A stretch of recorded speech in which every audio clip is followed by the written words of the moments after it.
Welcome to another session of Church Administration 202. Today we're going to be looking at the basics of Robert's Rules of Order. Every minister should know how to conduct a business meeting using Robert's Rules of Order, and that's what we'll be learning in today's session.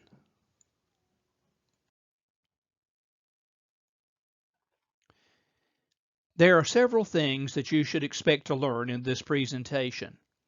One is the background of Robert's Rules, the history.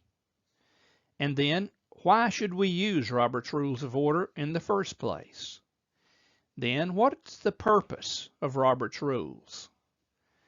And then we will look at 10 basic rules that will help guide you as you are involved as a presiding officer of a business meeting. Then, how to run a meeting efficiently.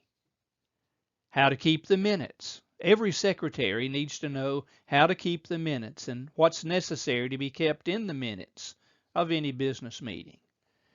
Then we will examine motions and voting, as well as how to protect the rights of those who have a dissenting voice. And then we will discuss motions, how to make them. And then we will have some questions and answers concerning Robert's Rules of Order to finish off this discussion today.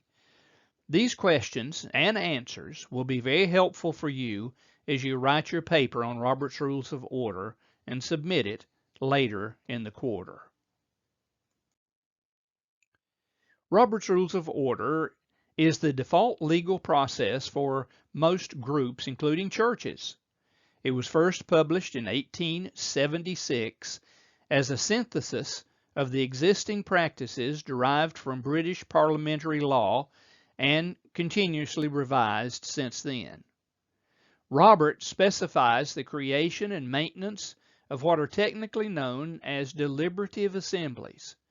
It is through the action of deliberative assemblies that most of our public business is legally conducted.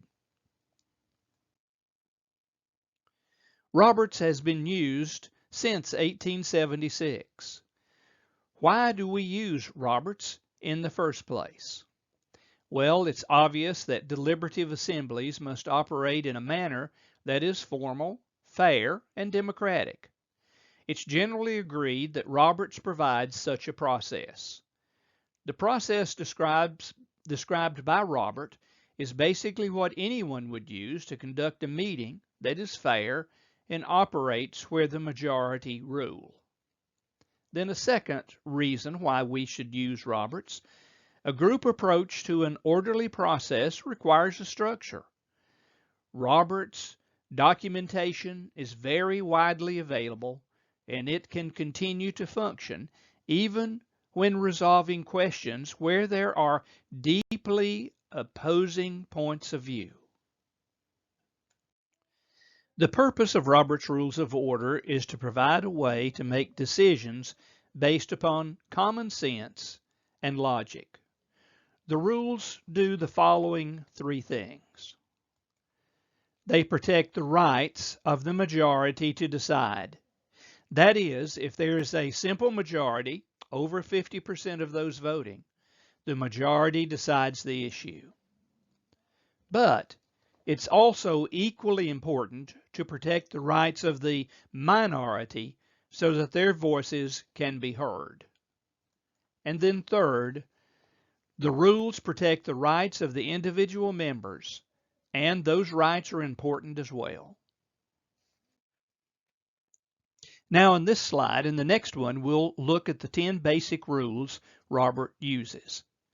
Now, these are simplified, and they're not all the rules by any stretch of the imagination, but if you know these rules and apply them, they will help you get through almost any meeting. Number one is the rights of the organization supersede the rights of the individual members. Always remember that the members are important, but ultimately the organization and its rights are more important and more valuable even than individual members. Number two, members are equal and their rights are equal. Those rights include to extend the meeting, to make motions, to discuss motions, to speak to a motion. They have a right to nominate, to vote, and to hold office, among other rights. Then number 3, a quorum must be present to conduct business. For general business meetings, the quorum can be defined in whatever way the organization wants to define the word quorum. It could be 10% of the members, and that's a good rule of thumb. Others simply state in their constitution and bylaws that those present constitute a quorum. You need to be sure that you understand what a quorum is in your church business meeting, and typically you'll find this in the church constitution and bylaws. Then, number 4, the majority rules. All questions that are legally expressed in a meeting should be decided by a simple majority of the votes cast, unless stipulated otherwise in the Constitution. And then number 5, silence means consent. Those members who do not vote are simply, by their silence, saying, "I agree to go along with the decision of the majority."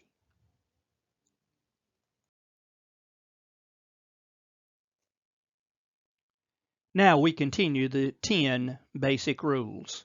Number 6, a 2/3 vote is necessary anytime you limit or take away the rights of members or change a previous decision. So a 2/3 vote rules. Number 7, one question at a time and one speaker at a time. Motions must be related to matters under consideration. And once a member has been recognized, that individual has been granted the floor and may not be interrupted by any member. Number 8, motions must receive full debate. The presiding officer may not put a motion to a vote as long as a member desires to debate the issue, unless, of course, the body closes debate. Debate can only be cut short by a 2/3 vote. Number 9, once the decision is made, an identical motion must not be brought forward in the same meeting.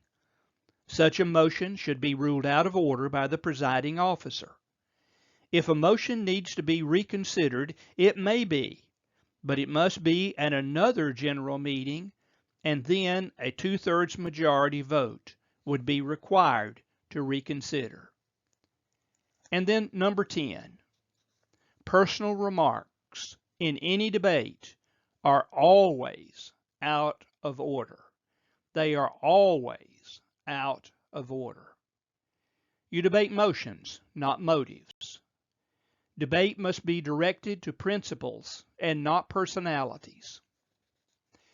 Hopefully these 10 rules will help you when you're called on to moderate a meeting.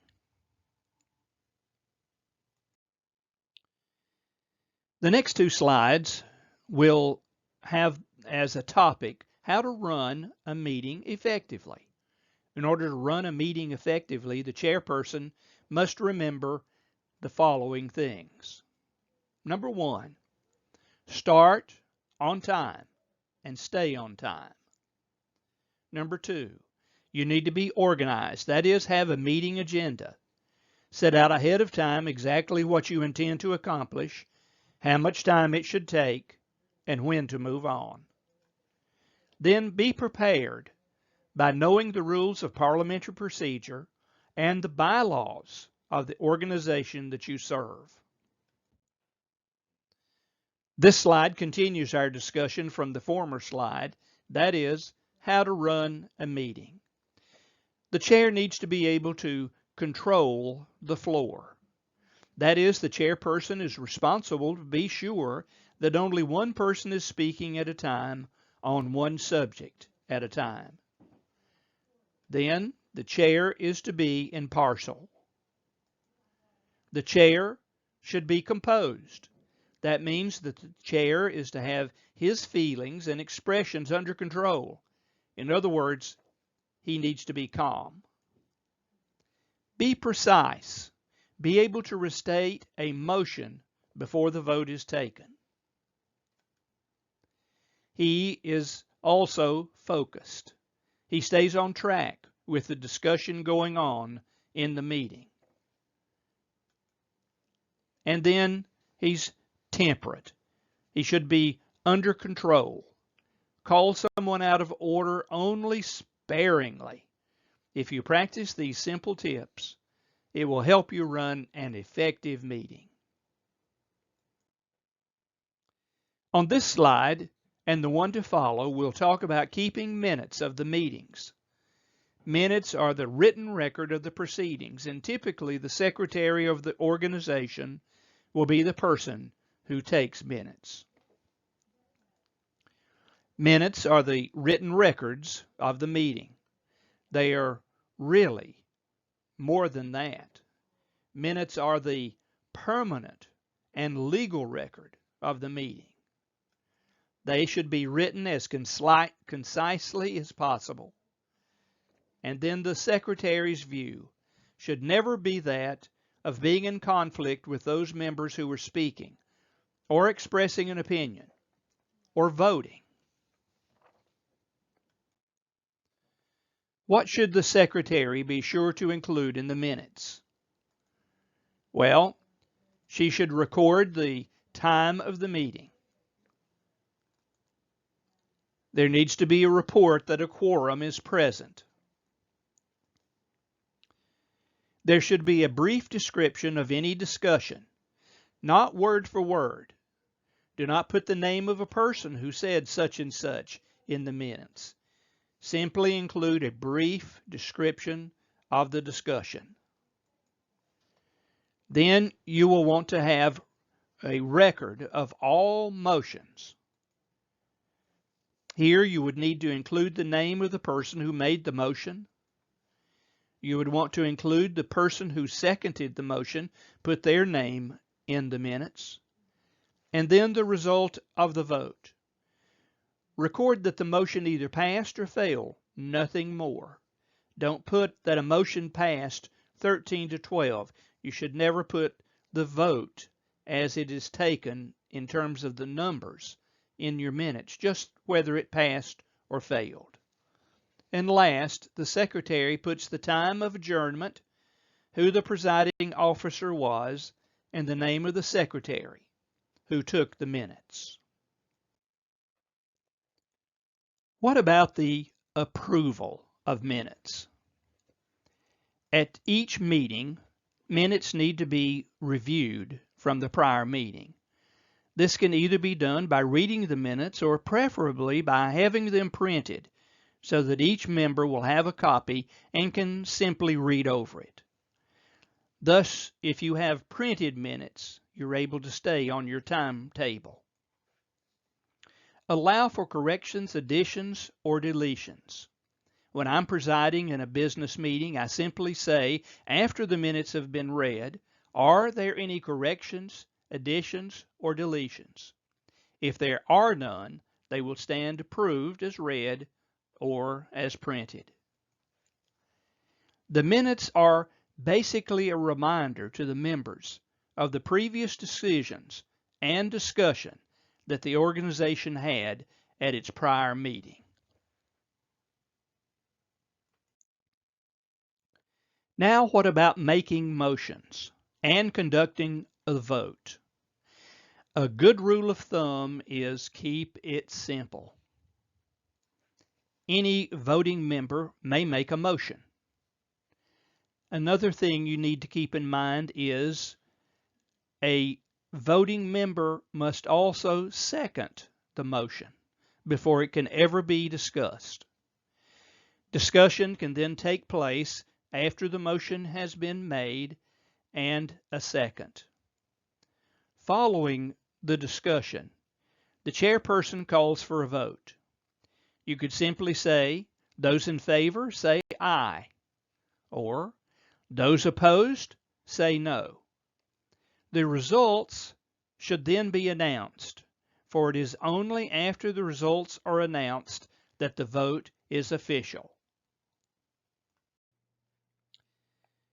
This slide is very straightforward.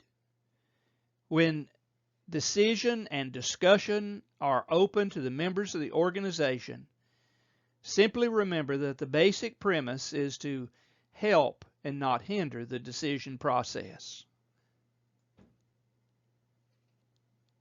And you certainly don't want to hinder the decision making. I encourage you to be a good parliamentarian by knowing Robert's rules and being fair to every member. If you would like to have more information on conducting a business meeting, the following web addresses will serve as a resource. If you do not moderate a business meeting, then these would be excellent resources for the person in your church who does preside over the meetings.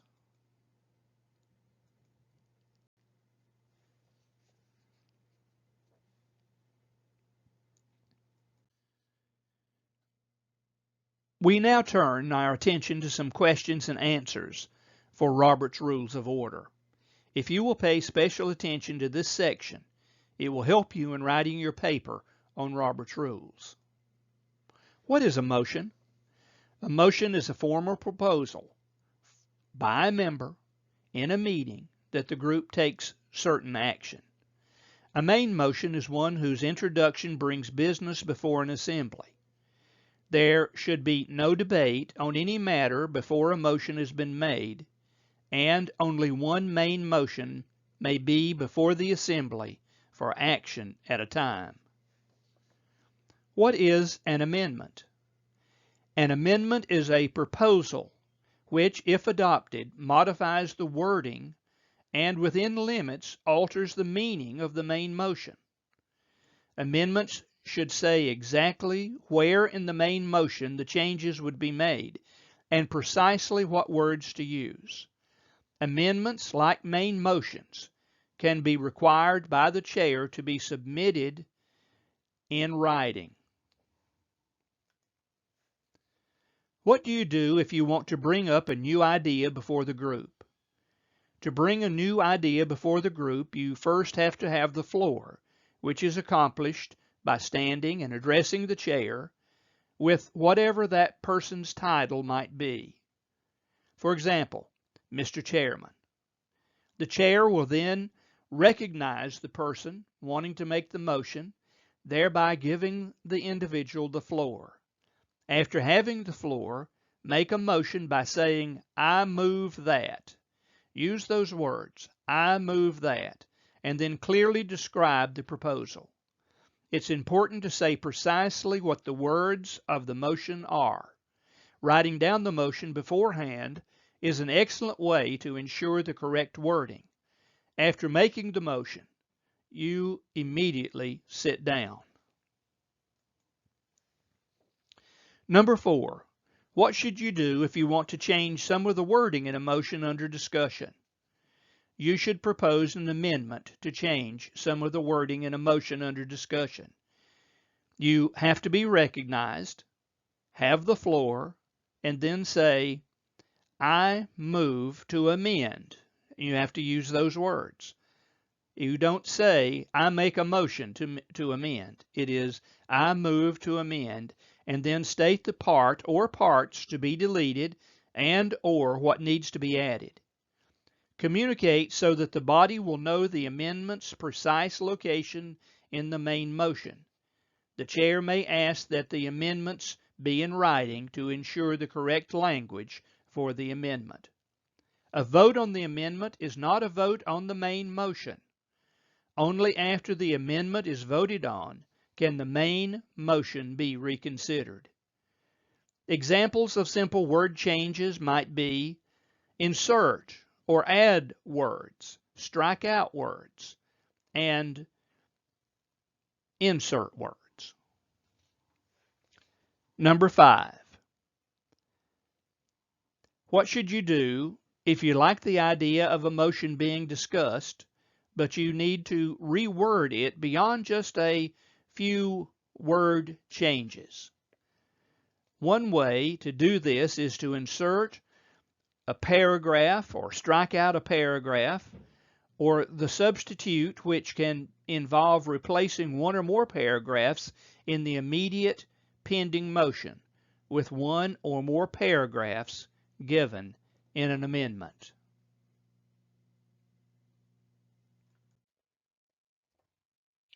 On this slide, we will look at some additional questions. Number 6. What should you do if you want more study and or investigation given to the idea being discussed? Well, a motion can be made to postpone to a certain time, to allot time for more study and investigation. Or another motion could be made to refer the issue to a committee for further evaluation. What should you do if you are tired of the current discussion and want to move forward with the meeting?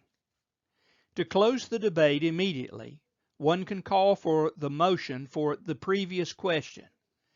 This requires a 2/3 vote and is undebatable. The proper wording to close debate on a pending motion is to say, I move the previous question. Number 8. What should you do if you want more time personally to study the proposal before a decision is made? A motion to postpone can be made to give more time for you to study or investigate the idea. A time frame should be stated in the motion to postpone and should be stated with these words: I move to postpone the motion until, and then you say a designated time. The motion requires a second. And then what should you do if you want to postpone a motion until sometime later? A motion can be made to postpone a motion until some later time by either making a motion to postpone to a certain time or to lay on the table. The motion to lay on the table allows the assembly to delay voting on the main motion. It is temporarily set aside with no time frame for reconsidering the motion. Laying on the table has a provision that the proposal can be taken up again whenever a majority decide they would like to do so. And then last, number 10. What should you do if you want to end the meeting? A member can propose to close the meeting by simply saying, I move to adjourn. This motion can be made and the assembly can adjourn even while business is pending, provided that the time for the next meeting is established by the rule of the organization or has been set by the assembly. The motion is one of the first rank. Therefore, it precedes any other motion on the floor and is not debatable. A simple majority will rule. Well, I know that this was a lot of information to throw at you at once. I hope answering these questions will help you in writing your paper and give you a head start in putting your information together for the paper you'll submit during this course. God bless you and have a wonderful and great week.